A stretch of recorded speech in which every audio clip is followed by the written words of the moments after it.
Now, the Federal Deposit Insurance Corporation has seized the assets of Silicon Valley Bank, marking the largest bank failure since the 2008 financial crisis.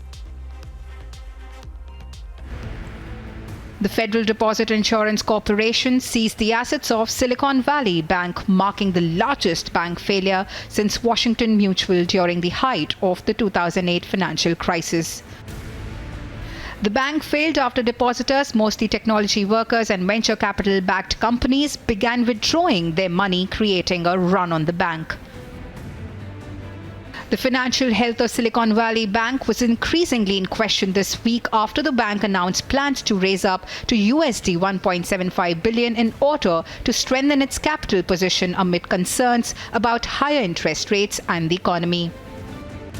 Shares of SVB Financial Group, the parent company of Silicon Valley Bank, had plummeted nearly 70% before trading was halted before the opening bell on the Nasdaq.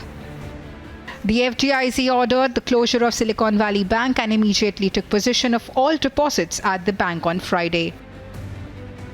As the bank had USD 209 billion in assets and USD 175.4 billion in deposits at the time of failure, it was unclear how much of deposits was above the insurance limit at the moment.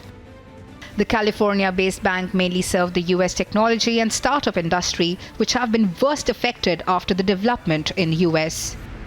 The situation at hand basically means that unless someone comes in and is able to support Silicon Valley Bank through an acquisition, through other means, a lot of us are going to be in a very painful situation very quickly. And so the big ask is for the federal government to come in and step in.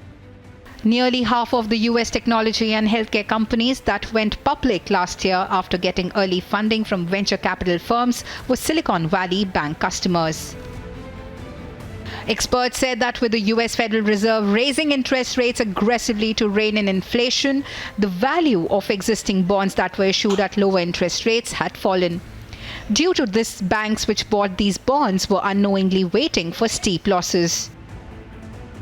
Another reason behind the rising interest rates was found out to be the decline in funding for startups as the venture capital ecosystem took its foot off the gas pedal. Meanwhile, the FDIC has not yet announced a buyer of Silicon Valley's assets.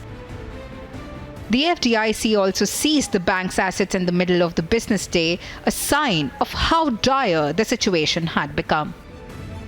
Agency report for Republic TV.